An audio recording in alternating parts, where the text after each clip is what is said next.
welcome back to my channel, and today we are going to be filming our October TBR video.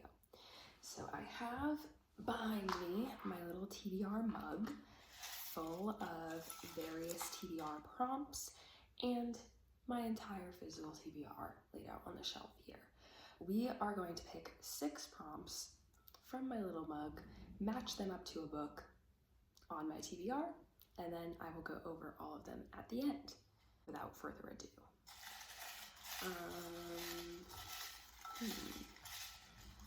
I don't want to peek beforehand. We are going to start with book I was influenced to buy.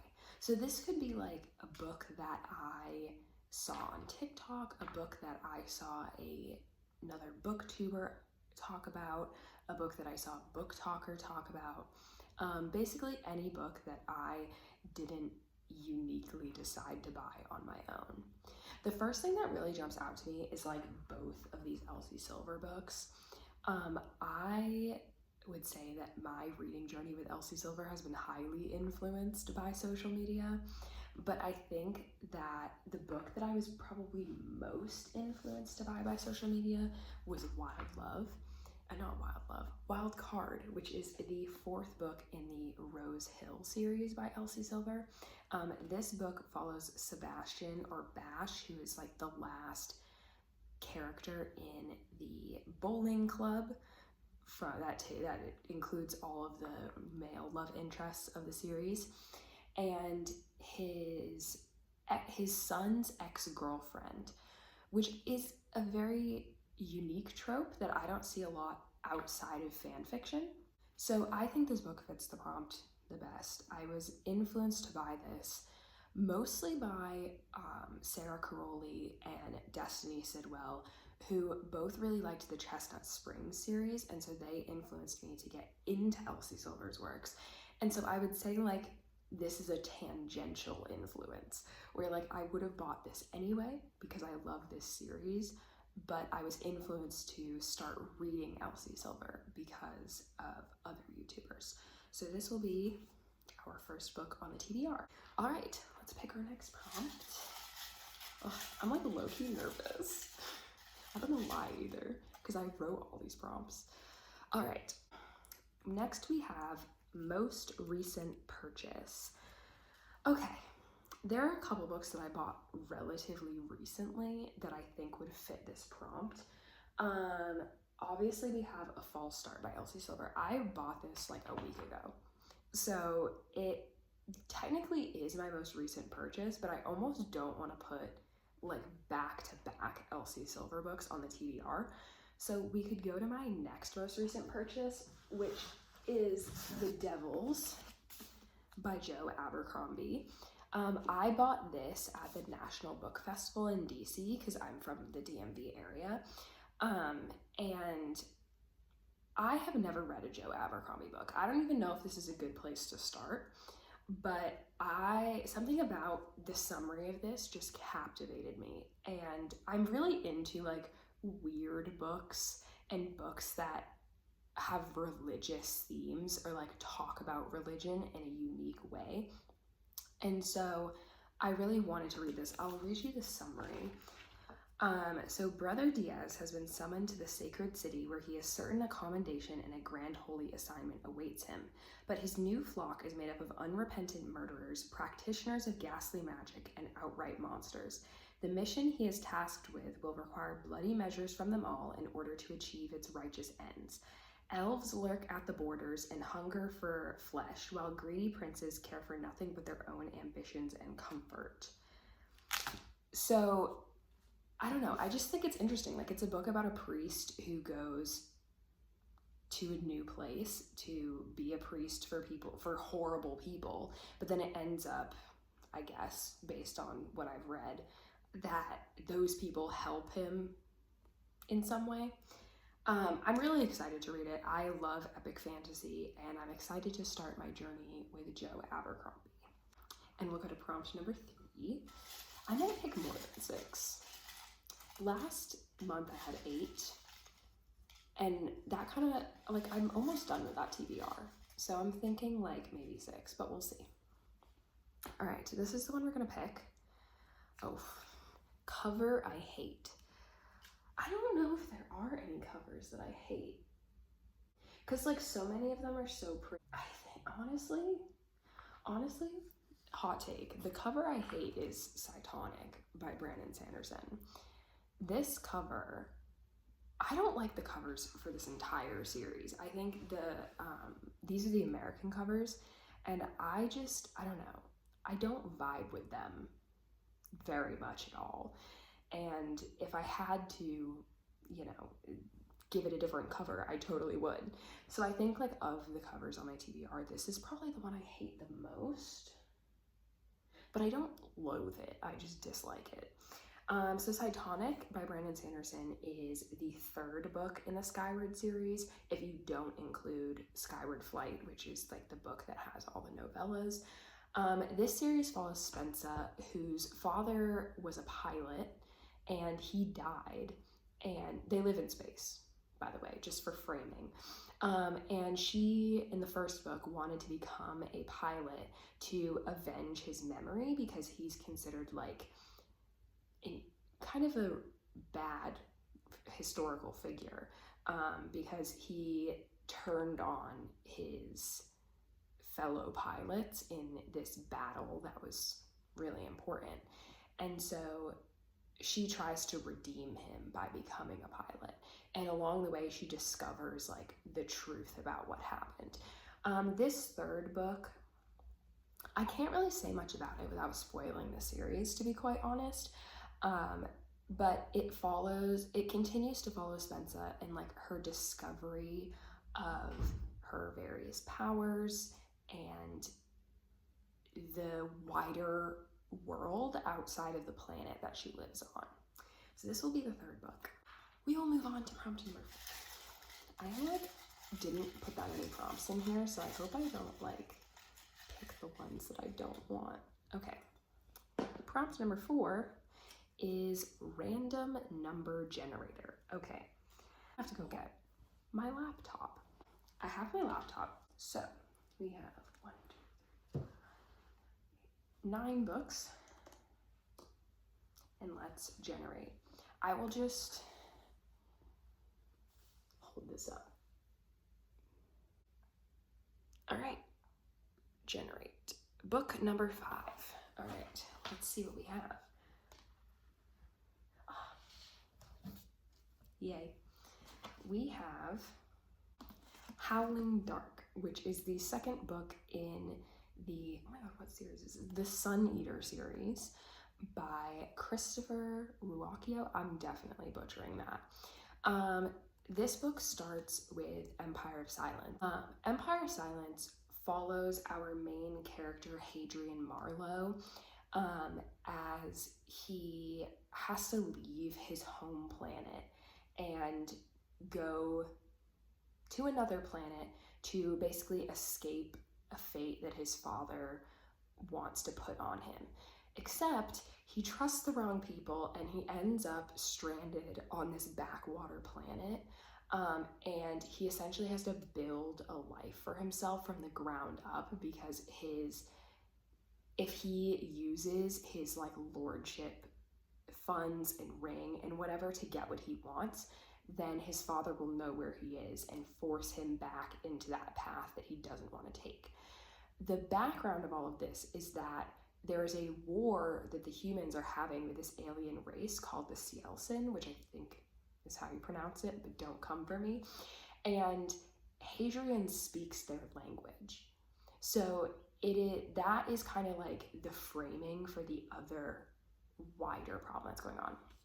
Howling Dark is about his journey trying to discover what is going on with the Cielsen and why this whole war is happening.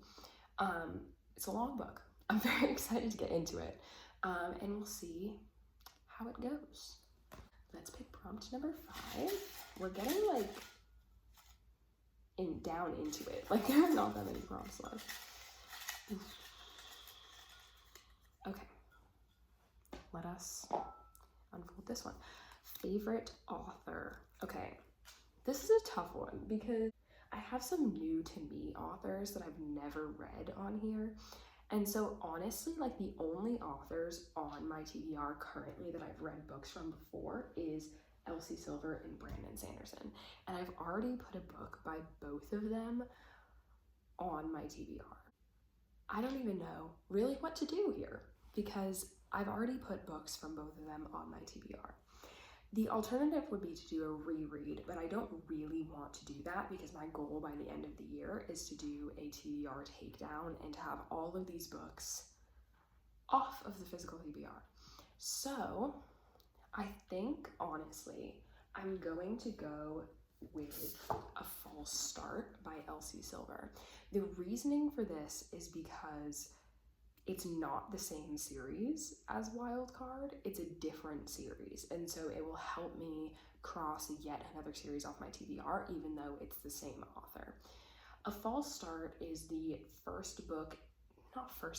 fourth book in the Rebel Blue Ranch series. Editing Elsie here, I don't know what I was on about. It is not the fourth book in the Rebel Blue Ranch series. That's a series by Lila Sage. It is the fourth book in the Gold Rush Ranch series. So I apologize and please enjoy the rest of the video. And it follows Nadia Dalka, who is the younger sister of Stefan Dalka, the love interest from book 3, and Griffin Sinclair, who is Stefan's like work friend, and they have a romance. I actually know nothing about this book. I love this series. I think that there are a lot of people who don't love this series just because it's definitely not as well executed as maybe Chestnut Springs or Rose Hill, but I am excited to get back into it to revisit Nadia as a character because she's one of my favorite characters of all time from this series. So we will put this on the TBR and get our last and final prompt. I might do 8. I really have not decided yet. We'll figure it out based on what our last choice is. Our maybe final book on the TBR is Finish a Series. Well, genuinely, my only option is Defiant because the rest of these books either are standalones or they start a series. So this is my only option. So we are going to pick Defiant by Brandon Sanderson. We are really just going to motor through the rest of the Skyward series, I suppose. I've already given you a summary on what the Skyward series is about. Defiant is the 4th and final book in the series. And to be honest, I don't even want to know what this is about because I haven't even read the 3rd one yet. So we're going to put Defiant by Brandon Sanderson on the TBR with little to no fanfare about it at all. I'm feeling like the TBR is looking very romance and sci-fi heavy. So I'm feeling like we need to get another fantasy on here at least, and the only way, or something else, and the only way we're gonna do that is by picking more prompts. I think we're gonna go up to 8. I've done 8 before and it's been totally fine. So we're gonna do 8. Let's see here.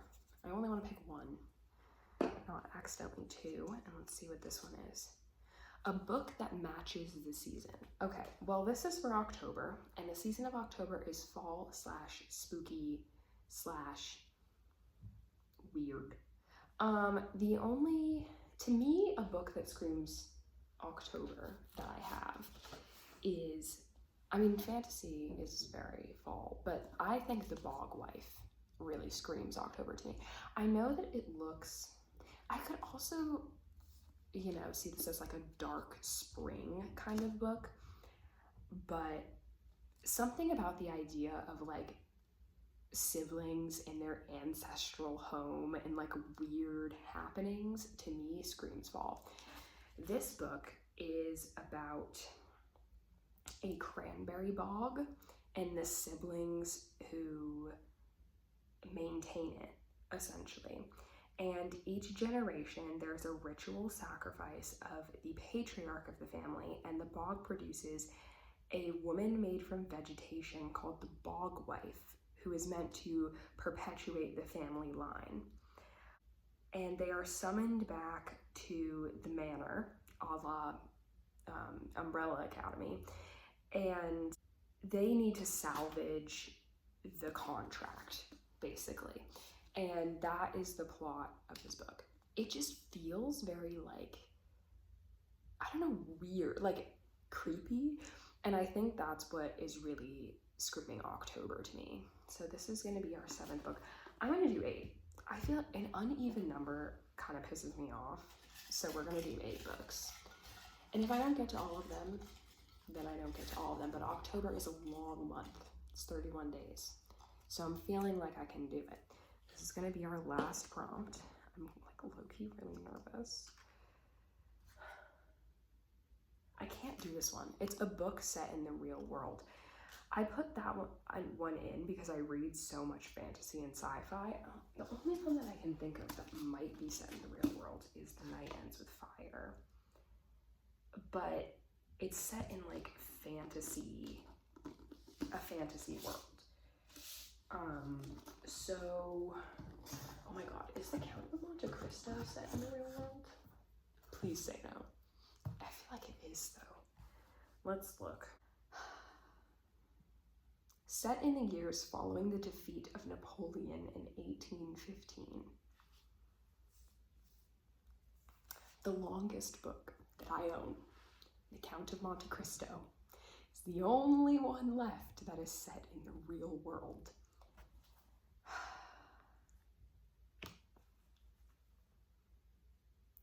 Anyway, I guess for adding this to TBR, this is what I get for doing 8 books instead of 6. Let's read the back of this classic. Handsome, successful, and betrothed to the beautiful Mercedes, 19-year-old Edmond Dante's promising future is stolen by envious friends in an unjust life sentence in prison. But if revenge is a dish best served cold, Edmond is learning to be a very patient and ruthless chef.